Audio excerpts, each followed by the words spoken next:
Allow me to preface my video by addressing my obviously clickbait title to clarify that no, Orville is not better than all of Star Trek.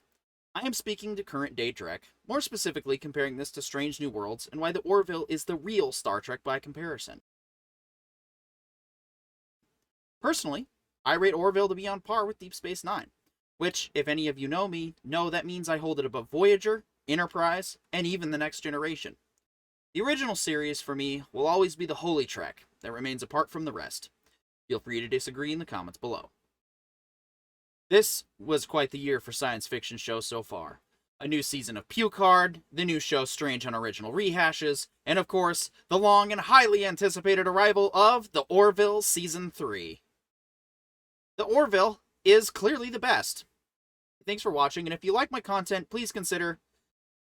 Okay, yes, an overplayed joke that I will continue to use as often as I like. When Strange New Retcons was announced, I myself was hopeful. I thought maybe the ding-dong in charge of Trek had finally figured it out and was going to give us a product worthy of classic Star Trek. But then the strangest thing happened. They didn't.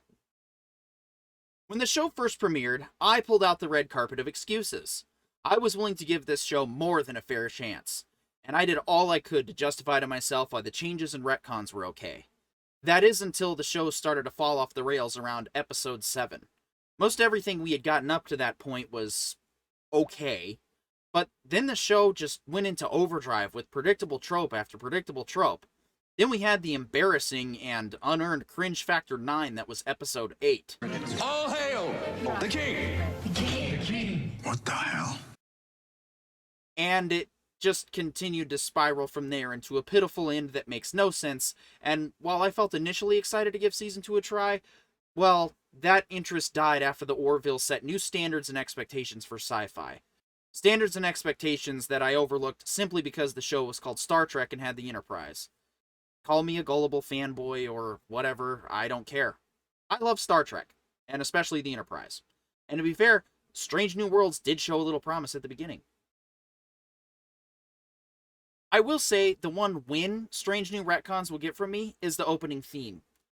I felt it was better than the New Horizons opening, as it got me more excited to watch the show. I was disappointed with Orville Season 3's new opening theme, as it felt slow and slugged along to get to the higher tempo, whereas 1 and 2 just hit you right out of the gate. And that concludes all the nice things I will say about strange and original ideas. I'm going to keep this specific to some key standouts, but I do want to list a couple of the obvious differences. The visual effects on the Orville are considerably more believable. This is in no small part due to the Orville using a mix of practical and digital effects. This is also due to the fact that Seth MacFarlane didn't settle for the lowest bidder. There are some shots in the early episodes, specifically in the Orville Season 3 Episode 2, where the creatures were done with the same quality I would expect from the Sci-Fi Channel, but as the season went on, they only got better. Strange Boring Redux had the same quality throughout, and looked about the same as the current graphics for Star Trek Online. This would work fine if the show was animated, but it's sad how an older show like Discovery, or even an older movie like the 2009 Star Trek, looks so much better than what should be the new flagship Star Trek show. The characters on the Orville were a lot more believable and relatable. For some reason, 2 of the new mains in Strange New Worlds needed to have the most tragic of backstories. Meanwhile, everyone on the Orville seems to come from normal, boring, and relatively nice lives. I don't need characters to have suffered trauma in order to understand them, yet Strange New Worlds seemed to stand on it as a selling point for me to care.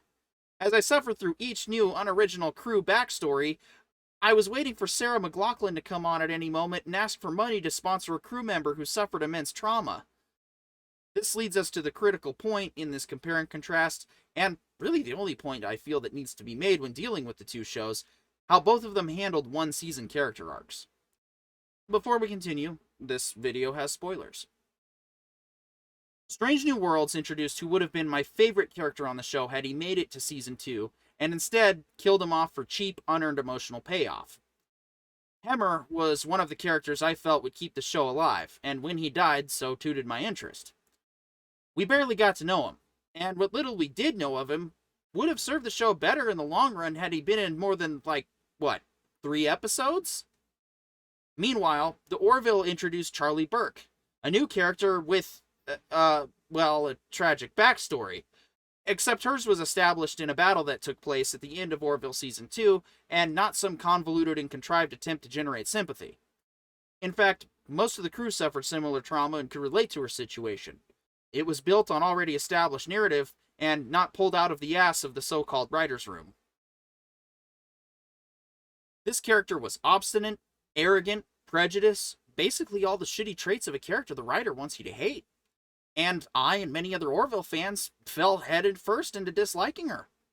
At any given moment in the season, she could have taken a stray bullet or had her console blown up and we've all been like, whatever.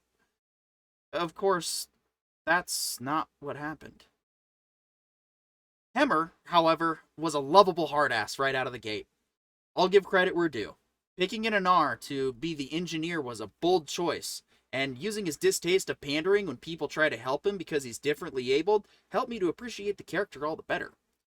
We also learned he was a pacifist, but not the delusional kind that actually thinks a sign will stop mass shootings. No, he was a practical pacifist. He knew and understood the difference between standing up for life and indiscriminately taking it. He wanted to never be responsible for a life form's demise, but when the time came, he did what needed to be done. So, why do I have an issue with how his arc played out? Because I hardly got to know him.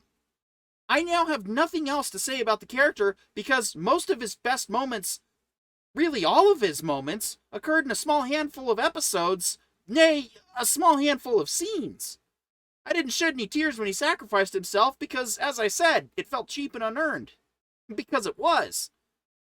The writers of Strange New Worlds don't just take from the cookie jar. They ate all the cookies in the first couple of episodes, and then in the end decided to eat the entire jar.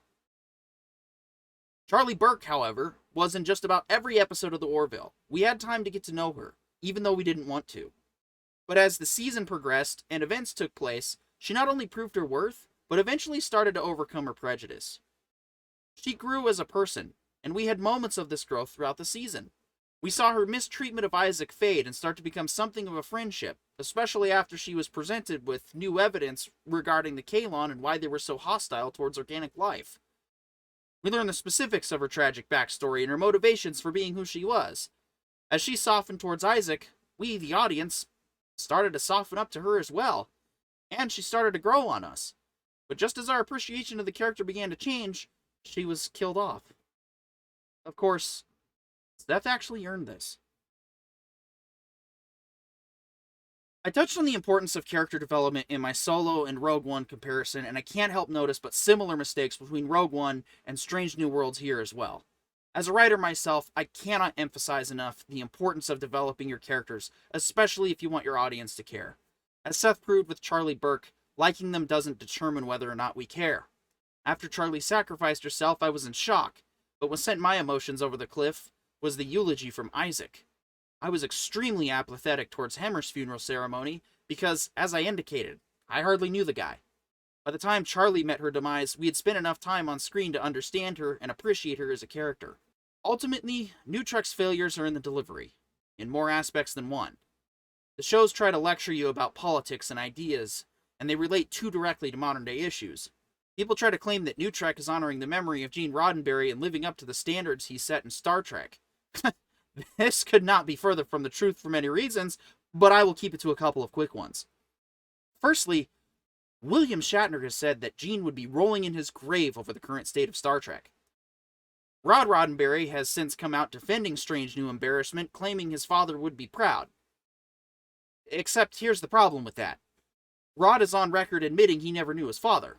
Meanwhile, Captain Kirk, who worked with Gene every day on the original series and most of the motion picture films, claims otherwise. Now, I refuse to tell people what to think, so consider the two sources yourself and decide which one has more credibility to claim what Gene would think. Gene would, however, call all of us Legacy fans and Direct fans out for how we have behaved towards each other. Gene certainly had his issues with iterations of Star Trek, but as far as I can research, he never once bashed a fan for liking an aspect of Trek he didn't. And that's ultimately what we as fans have a duty to uphold. No infighting.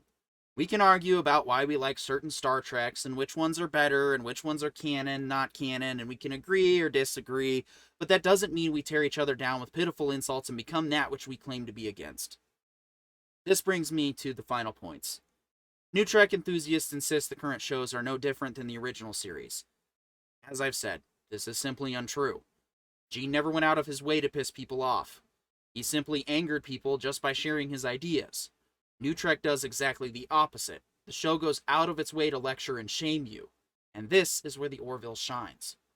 While I have my disagreements with Seth about some of his personal views, he doesn't preach with the Orville.